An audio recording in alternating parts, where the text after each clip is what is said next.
मंडळी, मराठी भाषेतील शब्दांच्या गमतीमध्ये एक शब्द अनेक अर्थ, यामध्ये आपण हा शब्द घेऊया नाव आणि त्यापासून विविध तऱ्हेचे अर्थ बघूया.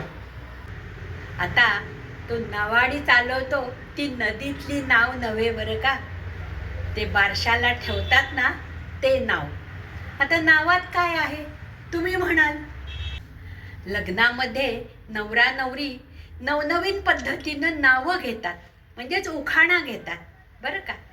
आता नाव ठेवणे, बारशाला लहान बाळाचं नाव ठेवतात, ते नाव ठेवणं वेगळं. आणि नावं ठेवणे उपहासाने किंवा एखाद्याचा दुश्वास वाटून त्याला नावं ठेवतात की नाही, त्या पद्धतीनं नावं ठेवणे ते एक नाव घेणे. आता नाव टाकणे, भांड्यांवरती नवीन भांडं घेतलं की बायका नाव टाकून घेतात, ते नाव टाकणे.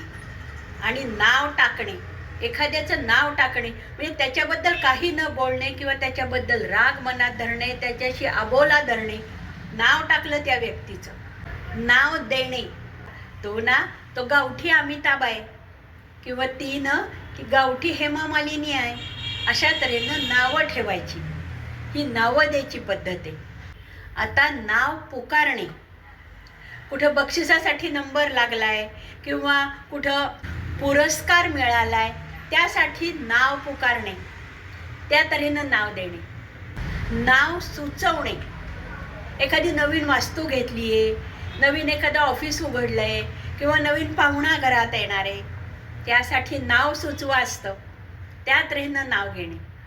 तर नाव राखणे म्हणजेच नावारूपाला येणे, नाव न घेता बोलणे, म्हणजेच पुणेरी टोमणे हो, त्याचं नाव नाही घ्यायचं पण त्याला कळलं पाहिजे काय बोलतायत ते.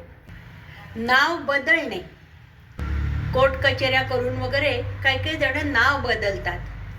तर मंडळी, कुणालाही नावं न ठेवता आपण काय करावं, भगवंताचं नामस्मरण म्हणजे देवाचं नाव घ्यावं.